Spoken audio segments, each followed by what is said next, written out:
आजच्या मुख्य बातम्यांमध्ये आपण नागपूर शहरातून एका मोठ्या कारवाईबद्दल जाणून घेणार आहोत, जिथे पोलिसांनी लाखो रुपयाचा प्रतिबंधित तंबाखू आणि गुटखा जप्त केला आहे। नागपूर शहर पोलिसांच्या सर्वेलन्स पथकाला गुप्त बातमीदारांकडून माहिती मिळाली होती की वाडी पोलीस ठाण्याच्या हद्दीत एक लाल रंगाचा ट्रक, ज्याचा सिरियल नंबर आहे MS40BL 7523, त्यामधून प्रतिबंधित तंबाखू आणि पान मसाल्याची अवैध वाहतूक सुरू आहे। या माहितीच्या आधारे सर्वेलन्स पथकातील अधिकारी PSI अमित बंडगर, प्रकाश काटकर, रोशन फुकट, संजय बरेले आणि योगेश गुप्ता यांनी वाडी परिसरात कसून शोध मोहीम राबवली।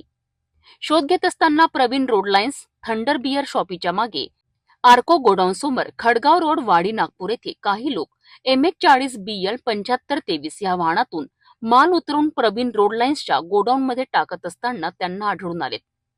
पोलिसांनी वाहन चालकाला त्याचे नाव पत्ता विचारले आणि वाहनातील मालाबाबत चौकशी केली असता त्याने उडवाउडवीची उत्तरे दिलीत।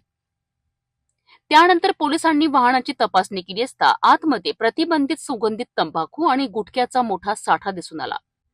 तातडीने अन्न सुरक्षा अधिकारी, अन्न औषधी व प्रशासन, महाराष्ट्र राज्य नागपूर यांना फोनद्वारे आणि लेखी पत्राद्वारे माहिती देण्यात आली। अधिकारी घटनास्थळी येऊन 2 पंचासमक्ष पाहणी केली असता टाटा कंपनीच्या या वाहनात प्रतिबंधित रजनीगंधा पान मसाला आणि सुगंधित तंबाखूचा एकूण 5,04,960 रुपये किमतीचा मुद्देमाल आणि टाटा कंपनीचे हे 15 लाख रुपये किमतीचे 4 चाकी मालवाहक वाहन असा एकूण 20,04,960 रुपयांचा मुद्देमाल घटनास्थळी जप्त करण्यात आलाय। यासोबतच तपासणीसाठी सॅम्पलही घेण्यात आलेत।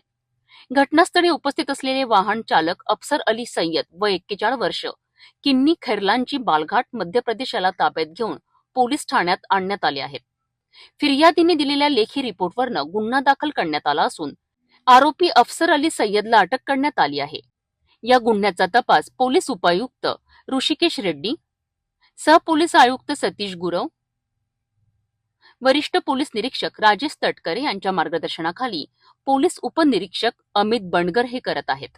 तर अशा प्रकारे नागपूर पोलिसांनी अवैध तंबाखू आणि गुटख्याच्या वाहतुकीवर यशस्वीपणे लगाम लावला आहे। या कारवाईमुळे अवैध व्यवसायावर मोठा आघात झाला आहे। पुढील अपडेटसाठी पाहत रहा सिटी न्यूज।